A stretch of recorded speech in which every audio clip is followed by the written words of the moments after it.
Welcome. Welcome to our home audience watching MVTV on Channel 13, and thank you for joining us today. My name is Judy Crawford, and I'm a member of the League of Women Voters, and I'll be your host for this program. As a longtime member of the League of Women Voters of Martha's Vineyard, I was active in the League's first televised government education series entitled Government 101.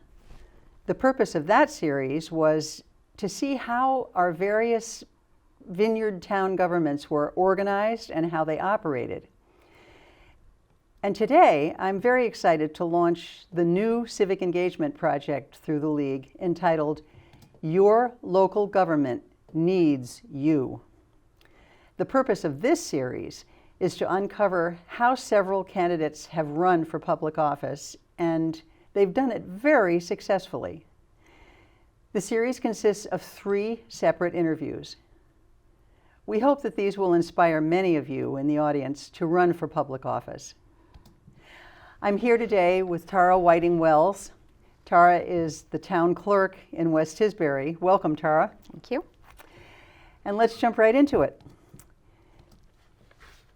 First of all, I would like you to paint a bit of a picture for our audience about who you are.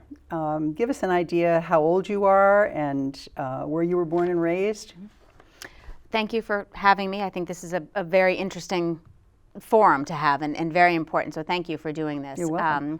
I am 51. I was born here on the vineyard from multiple generations on both sides, and moved to the Cape when I was about 8. My parents separated. So did my predominant growing up on the Cape, but back and forth to the island, high school, and all I wanted to do was ride horses. That's all I wanted. Growing up on a farm, I just wanted to ride horses. So right after high school, moved to Virginia, and all of my education was in horses. And then one day in Virginia, I woke up and said, I can't do this forever. So I thought I should get a real job. And at the same time, I had an aunt on the island that was very active in politics, both island-wide and statewide and really nationwide. And we'd always been close. When I was living in Virginia, she took me to Clinton's first inauguration. We did a bunch of the events in D.C. Mm-hmm. That was fabulous with another cousin of mine. And so she was always, what are you going to do for the town? What are you going to do for your community? What are you doing for somebody else besides you? Yep. And so at this point in my life, Betty Ann was very sick. And so I found myself coming back and forth to the vineyard until I said, I think it's time for me to move home. Still had no idea what I was going to do. My cousin at the time owned the Chappaquiddick Ferry with her husband. They had purchased it from her father. So I said, well, let me just be a deckhand for a summer, get my feet on the ground, figure out what I'm going to do next. Was doing some teaching of riding and all that and deckhanded. And then they said, well, what about getting your captain's license? And I said, sure. And that was the hardest thing I'd ever done, but put the time in, got the license. At the same time, I was going to college because I thought I should actually get a degree. So, how many women were in that program? Probably of the 30 of us in the room, maybe there were 2 more. And I was actually only the 3rd woman in the Chappaquiddick Ferry to get my license, my cousin Debbie being the first, Kimmy Hazelton being the second, then myself. So there's quite a few more now, but at that time it was a rarity. But I absolutely love that job, and I been doing it every summer now for 20 plus years. Got my degree in biology, moved home, and like most island people, we're doing a bunch of different things between the Chappaquiddick Ferry, teaching riding, various odd things to try to figure out what to do next. And that's sort of where I came to in 2009. My aunt was the town clerk for West Tisbury at the time, and after about 13 years, she said she was going to step down. I guess backing up a little bit, I started getting involved in the town in general, always attending town meetings and elections, but because of my degree in biology, I wanted something to keep that part of my brain active, so I joined the Conservation Commission, first as an associate and then as a full-time member. And in that, I also was on the town advisory for the land bank and the community preservation committee for the conservation committee. So that was sort of my first foray into town government in general and the way the town works. You and I were actually on that together. You were the chair when I started, I believe. Let's move a little bit towards your decision to run for public office. I often talk to people who say, I'd love to run for public office, but I don't want to run for public office. I don't want to go through that process. I don't. If somebody just said, "Hey, you do that," that would be great. But what were the? Did anything get in your way? Did you ever feel like, oh, I'm not old enough, I'm not experienced enough, I'm not, people don't know my name, anything like that that was a problem for you? And if so, how did you get around it? I think just the plain old fear of putting myself out there was a bit daunting, and just to sort of psych myself into saying, what's the worst that can happen? You know, I lose. And not that would have been easy per se, but again, it was my own self-confidence and just saying, just give it a try. And I think the interesting thing about the town clerk job is it's a very, like, I wouldn't run for the finance committee because I don't know the numbers. You know, so it's like, it was an interesting enough position because it's such a broad position of so many different jobs, for lack of a better phrase, that I felt like, well, this is something I could learn as I go, which is how most clerks do it. They kind of hit the ground running because there's still a predominant amount that are elected as opposed to appointed. So it was nerve-wracking, but I felt like I had enough people that said, do it, try it, why not, you know, and sort of that familial, your grandfather served, your aunt served, this person's done that. Yeah. You know, it was my turn to step up. Right. So as you looked at the idea of running, people often say, oh, there's the money issue. And that's always the big bugaboo. And I'm wondering, on funding, did you spend a lot of money for your campaign? If you don't mind telling us what you spent and how did you raise it? And what's the deal? Does it cost a lot to run for public office? I don't believe that it has to. And I ran in 2009, and that was the only time I campaigned, because there was someone who also ran for the position. Since then, I've just run unopposed every year because I have to be elected every year. But what I did have was people who donated things to me. So I had a friend who made stickers with my name on it and the date of the election. And I had another friend who made some literally handmade street signs. It was stenciling, you know, Tara Whiting for town clerk. So I had a lot of people volunteer to do the nuts and bolts of it. If I had paid Vistaprint or somebody, I'm sure it would have been more. So I didn't actually spend a lot out of my own pocket. I had very generous friends that helped me.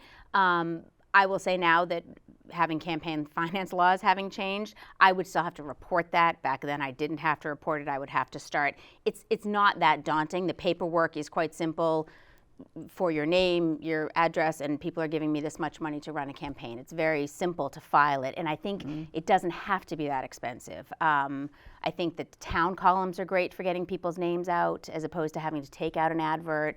I think I'm sure I did take out an advert the first time. I just don't remember what that was, but I think it's there's very few campaign finance filings in my office because a lot of people just don't spend money. They just talk to people, which I appreciate in this day and age can be more daunting now with COVID, but I think that it's still possible to get your name out there and not spend quite as much.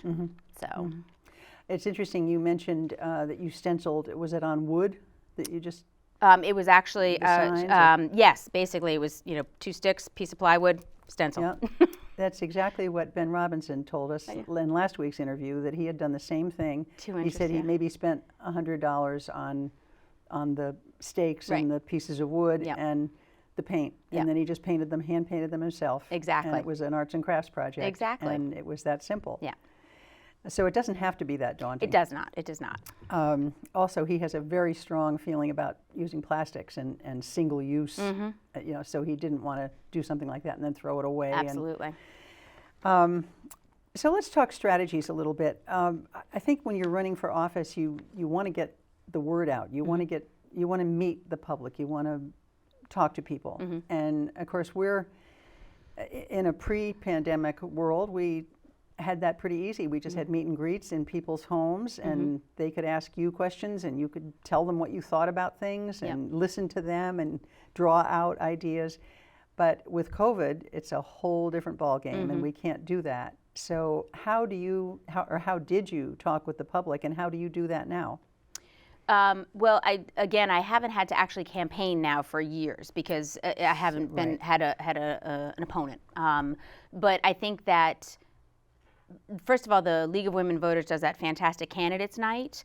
Before that used to be in person. I'm assuming they're doing it via Zoom now. And that I found to be, even after the first year, I would do that for a couple of years. If there was any races in West Tisbury, we were all invited to participate. And I found those to be fascinating and helpful and to really sort of get people's names with faces. I assume they're doing things like that again. I know that the papers have done interviews with the candidates sometimes, and I think that's very helpful. The more the local papers can be involved, I think is fantastic. Otherwise, honestly, I think it's tell your friend and tell them to tell their friend, especially now. I'm always amazed that the things I think people know, nobody knows, and then the things I think they don't know, everybody knows. So, but so I try to let people know, remind them, hey, this office is available. Did you know so-and-so is stepping down? So maybe somebody else wants to step up, just to sort of keep the buzzword going around as best we can. Our town's not that big, so we hopefully can get that out there. So. Now, the office of town clerk is a pretty multifaceted kind of job. You really have to spin a lot of plates at the same time.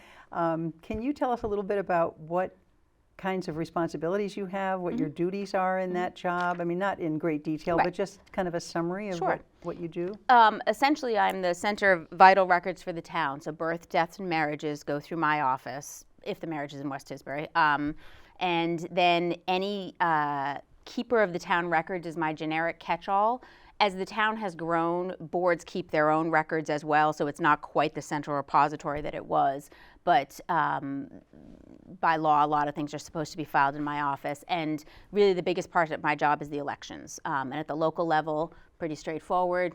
I've got a great group. At the state and federal level, it's gotten a little crazier. But it's extremely fascinating. I also do the hunting licenses, which I love, and the dog licenses. It's never a dull moment. It's never a dull day. I have a great group on the island that I can reach out to and ask questions.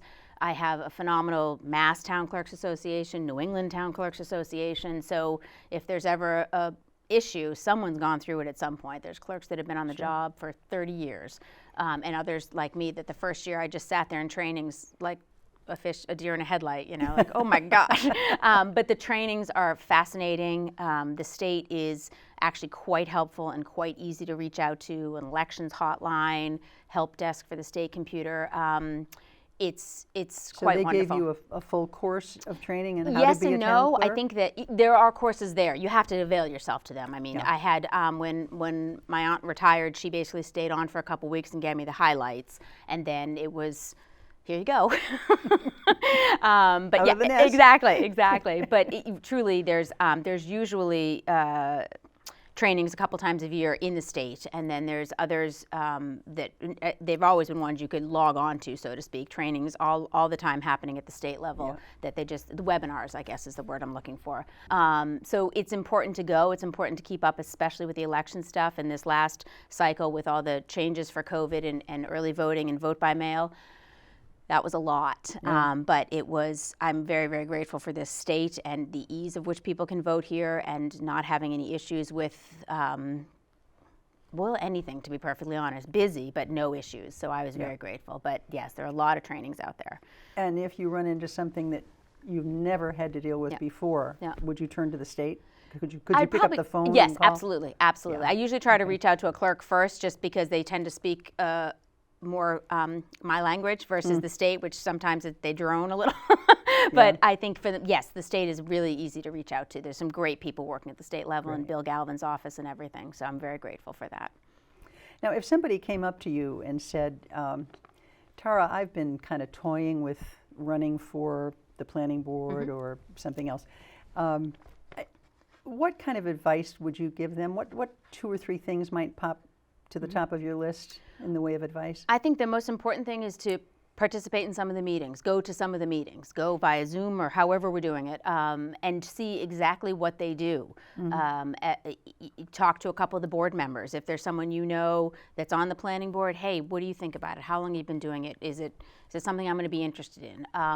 That's how I got into the Conservation Commission. Part of it was my background, but part of it was something I was interested in and I felt like I could participate in.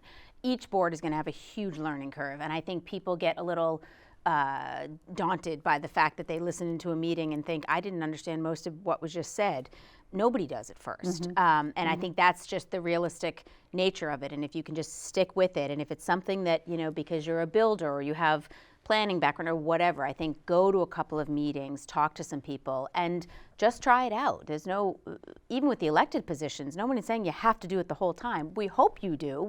You made this commitment. We want you to stick around, but see what you think about it. Yep. Is there anything else as we begin to wrap up that we haven't talked about? I don't want you to go out of here and say, why didn't we talk about this? She never asked me about this. I think the one thing that I've noticed over the years is there's always a huge influx of people wanting to vote around the state and federal elections in the office. And then I reach out to them and say, did you want ballots for the annual town election? Yeah, I don't really know anybody. That doesn't really affect me. And I always find that I get taken aback a little, because I appreciate their state and federal, but these are the local people. These are the people setting your tax rate. These are the people making your zoning laws. These are the people making the Board of Health. And so it really does actually affect you, and it might affect your day-to-day life more than you realize. And so when we have 94% voter turnout at a federal election and 3% voter turnout at a town election, it's a little disheartening. So I think, that would be the biggest thing is stay involved at the town level too, because the towns all need people. They all need that influx and that participation. So that would be the one thing I would encourage. Great. Well, thank you, Tara, for being so candid with us and sharing your experience with us. I think that it's going to be very helpful to people that are listening, and I've enjoyed talking with you. Thank you. Me as well. If you've enjoyed this interview at home watching Tara Whiting-Wells, please let your friends know, and they can view it too. And you can check mvtv.org, video on demand, channel 13, for the dates and the times that the interviews will run. Now remember, there are 3 interviews in this series.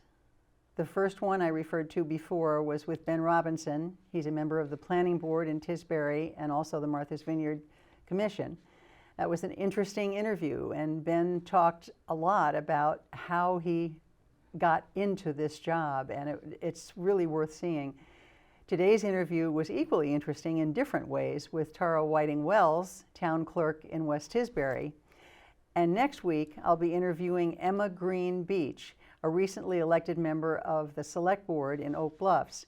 That's going to be a fascinating one, because Emma had never run for public office and jumped right into the Select Board first time and won. So you'll want to see that interview.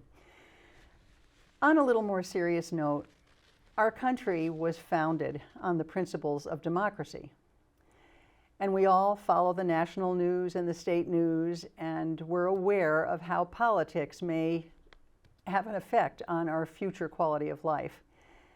But actually, it's our local politics that have the greatest impact on our lives. This is where the rubber hits the road. This is where democracy begins. I hope that you will tune in for all of these interviews, and until next time, stay safe, be well, and on behalf of the League of Women Voters of Martha's Vineyard, thank you for joining us.